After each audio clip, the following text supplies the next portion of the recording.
Shalom semuanya. Hari ini kita akan membahas Ibrani 3. Ibrani 3. Sebab itu, hai saudara-saudara yang kudus, yang mendapat bagian dalam panggilan surgawi, pandanglah kepada rasul dan iman besar yang kita akui, yaitu Yesus, yang setia kepada Dia yang telah menetapkannya, sebagaimana Musa pun setia dalam segenap rumahnya. Sebab ia dipandang layak mendapat kemuliaan lebih besar daripada Musa, sama seperti ahli bangunan lebih dihormati daripada rumah yang dibangunnya. Sebab setiap rumah dibangun oleh seorang ahli bangunan, tetapi ahli bangunan segala sesuatu ialah Allah. Dan Musa rela setia dalam segenap rumah Allah sebagai pelayan untuk memberi kesaksian tentang apa yang akan diberitakan kemudian. Tapi Kristus setia sebagai anak yang mengepalai rumahnya, dan rumahnya ialah kita. Jika kita sampai kepada akhirnya teguh berpegang pada kepercayaan dan pengharapan yang kita megahkan.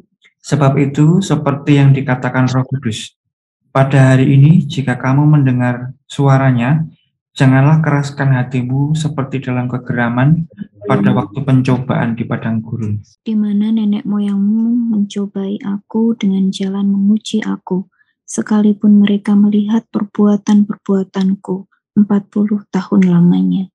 Itulah sebabnya aku murka kepada angkatan itu dan berkata, selalu mereka sesat hati dan mereka tidak mengenal jalanku. Sehingga aku bersumpah dalam murkaku, mereka takkan masuk ke tempat perhentianku. Waspadalah hai saudara-saudara, supaya di antara kamu jangan terdapat seorang yang hatinya jahat dan yang tidak percaya oleh karena ia murtad dari Allah yang hidup. Nasihatilah seorang akan yang lain setiap hari, selama masih dapat dikatakan hari ini, supaya jangan ada di antara kamu yang menjadi tegar hatinya karena tipu daya dosa.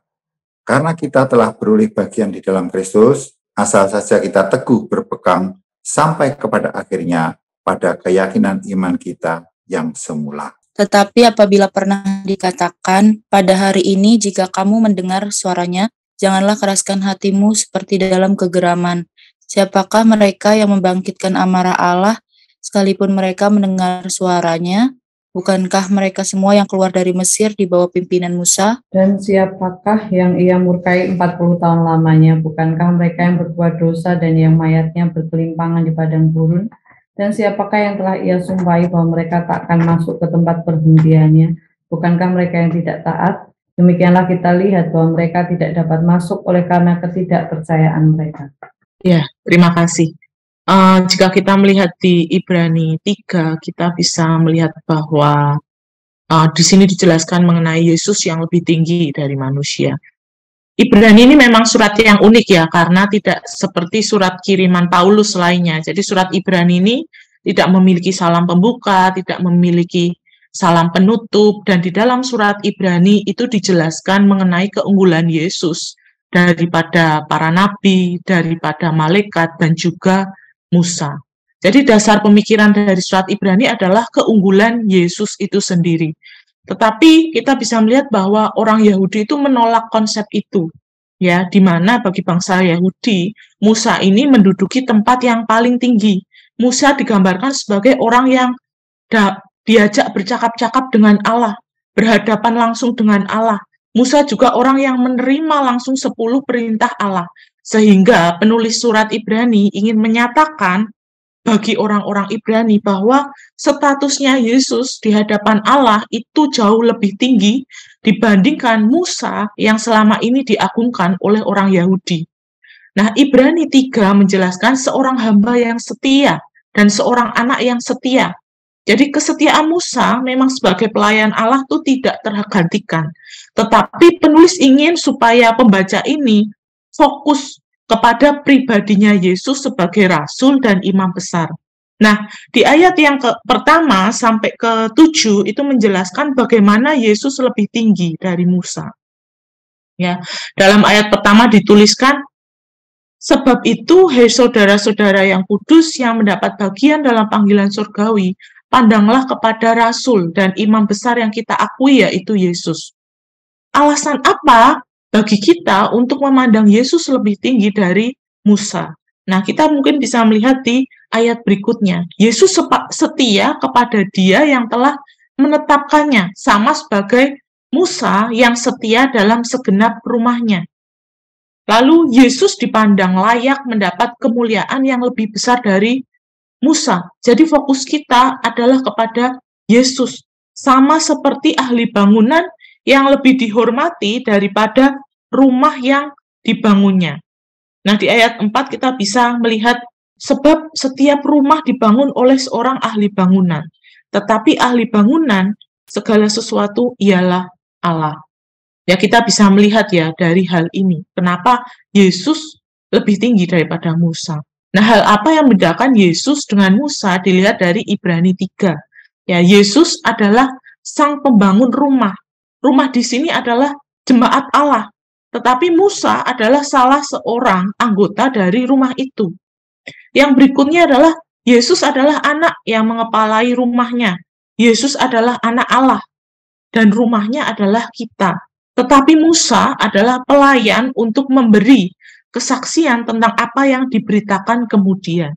Nah, ayat yang ke-6 kita bisa melihat penulis menekankan bahwa kita sebagai orang percaya perlu teguh berpegang kepada kepercayaan dan pengharapan akan Yesus.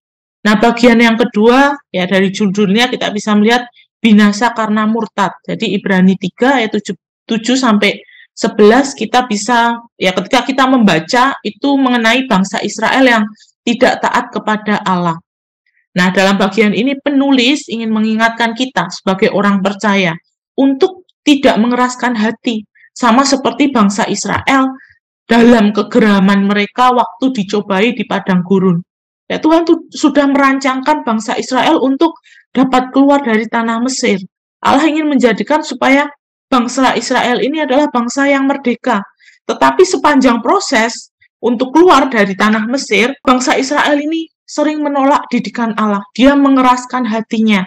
Dia juga memberontak terhadap rancangan Allah. Sehingga bangsa pilihan Allah ini banyak mengalami kegagalan dan kehancuran. Nah, kegagalan yang dialami oleh bangsa Israel menjadi peringatan bagi kita, khususnya orang yang percaya, untuk tidak mengeraskan hati terhadap pimpinan Allah. Apa yang diperingatkan oleh penulis kepada orang-orang Ibrani? Yang pertama adalah untuk mendengar suaranya, suara Allah. Yang kedua, tidak mengeraskan hati. Sama seperti ya, contohnya adalah bangsa Israel pada waktu pencobaan di padang gurun. Bangsa Israel telah mencobai Allah, dia menguji Allah. Sekalipun bangsa Israel ini sudah melihat perbuatan Allah yang spektakuler gitu ya, selama 40 tahun lamanya. Nah, alasan Allah murka kepada bangsa Israel apa? Karena ya di sini dikatakan karena mereka sesat hati ya, tidak mengenal jalan Allah. Sehingga dalam hal ini Allah bersumpah dalam murkanya bahwa bangsa ini tidak akan masuk ke dalam perhentian Allah, ke tempat perhentian Allah. Nah, yang berikutnya adalah Ibrani 3 ayat 12-13 ya. Peringatan bagi orang percaya. Ayat 12 dikatakan waspadalah atau perhatikanlah. Nah, kalau kita melihat di sini, ya penulis ingin memperingatkan agar di antara mereka tidak terdapat seorang yang jahat hatinya dan yang tidak percaya, karena ia murtad dari Allah yang hidup. Contohnya tadi ya, bangsa Israel di padang gurun. Dia sudah mendengar suara Allah, sudah melihat mujizat Allah yang luar biasa, tetapi mereka tidak masuk ke tempat perjanjian. Hati yang tidak percaya adalah hati yang jahat. Ketidakpercayaan adalah dosa yang besar. Jadi hati yang jahat dan ketidakpercayaan dasar dari semua dosa untuk meninggalkan Allah. Dan langkah ini adalah langkah menuju kemurtatan. Nah, bagaimana ayat yang ke-13 ya? Peringatan apa yang kita dapatkan? Nasihatilah seorang akan yang lain.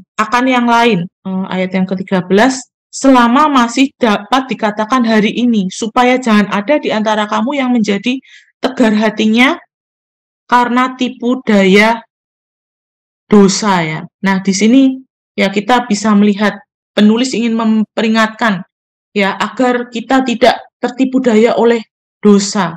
Ya, seringkali karena satu dosa dibiarkan akan mempersiapkan dosa-dosa yang lainnya. Dosa itu sepertinya enak untuk dilakukan, tapi dosa itu bersifat merusak, ya. Ayat ke-14 kita bisa melihat, ya, penulis mengatakan bahwa karena kita telah beroleh bagian di dalam Kristus, asal saja kita teguh berpegang sampai kepada akhirnya, pada keyakinan iman kita yang semula. Hak istimewa orang kudus adalah mereka yang sudah beroleh di dalam Kristus, di dalam bagian Roh Kristus. Syaratnya apa? Syarat untuk mendapatkan hak istimewa itu adalah kita teguh berpegang sampai akhir pada keyakinan kita. Ayat yang ke-15, ya, ini melanjutkan sebuah kutipan dari Mazmur 96 ayat 7 sampai 8, di mana, ya, hal ini memberikan suatu peringatan. Ya, ketika kita mendengar suara Allah, jangan kita mengeraskan hati kita seperti dalam kegeraman. Ya, penulis di sini memberikan beberapa pertanyaan, ya, dari ayat yang ke-16. Siapakah yang ia murkai? Siapakah mereka yang membangkitkan amarah Allah sekalipun mereka mendengar suaranya? Bukankah mereka semua yang keluar dari Mesir di bawah pimpinan Musa? Dan siapakah yang ia murkai 40 tahun lamanya? Bukankah mereka yang berbuat dosa dan mayatnya bergelimpangan di padang gurun? Dan siapakah yang telah ia sumpah bahwa mereka tak akan masuk ke tempat perhentiannya? Bukankah mereka yang tidak taat? Dari pertanyaan ini kita bisa menarik kesimpulan di ayat 19. Bangsa Israel tidak dapat masuk ke tempat perjanjian bukan hanya karena ketidaktaatan mereka, tetapi karena ketidakpercayaan mereka akan Allah, ketidakpercayaan mereka akan Allah yang hidup.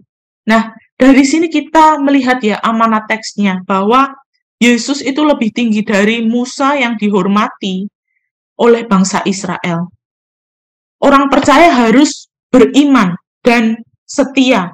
Jangan kita sampai murtad dengan alasan apapun. Ya, aplikasinya, apakah saya percaya dan mengaku Yesus yang terutama dibandingkan tokoh lainnya? Apakah saya mau tetap percaya dan setia kepada Yesus? Memandang Yesus sebagai yang terutama, yang tertinggi dalam hidup kita, dan Dia adalah Allah yang setia. Kita akan pujikan sebagai komitmen kita. Kita akan pujikan seperti wanita mengurapimu. Biarlah kita tetap setia sampai akhir hidup kita untuk terus mempercayakan iman percaya kita hanya kepada Yesus, Allah, anak Allah yang maha tinggi. Seperti wanita mengurapimu, menangis di bawah kakimu, demikian hidupku mau mengasihimu. Yesus, Engkau baik bagiku. Seperti wanita, seperti wanita mengurapimu, menangis di bawah kakimu, demikian hidupku mau mengasihimu. Yesus, Engkau baik bagiku. Sampai akhir, sampai akhir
Biarlah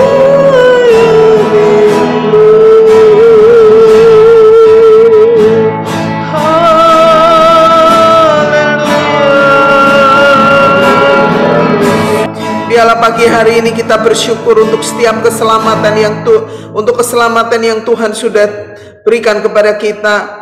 Kita juga bersyukur kita terus mau mengakui Yesus sebagai yang terutama, yang tertinggi dalam hidup kita. Kita mau bersama dengan keluarga kita untuk berkomitmen berpusat pada Kristus. Kita terus juga berkomitmen setia sampai akhir, dan generasi kita berikutnya akan tetap setia di hadapan Tuhan. Mari kita bersama berdoa. Bapa di surga, aku bersyukur kepada Tuhan untuk keselamatan yang aku terima oleh karena Engkaulah anak Allah yang hidup, yang sudah turun ke dalam dunia untuk menyelamatkan aku dan seluruh keluargaku. Tuhan, kami bersyukur kepada Tuhan karena Tuhan melalui pembacaan firman Tuhan, kami boleh Tuhan diingatkan betapa kami Tuhan perlu untuk terus menerus hidup berpusat kepada Kristus. Kami mau bersama dengan keluarga kami mau terus meninggikan nama Yesus, menjadikan Yesus Raja dalam hidup kami. Kami rindu Tuhan buat keluarga kami, supaya keluarga kami dari generasi ke generasi tetap ada di hadapan Tuhan. Kami berdoa Tuhan, kami memohon anugerah-Mu. Biarlah kami bersama dengan generasi kami, anak cucu kami tetap ada di hadirat-Mu Tuhan senantiasa. Terima kasih Tuhan, terima kasih.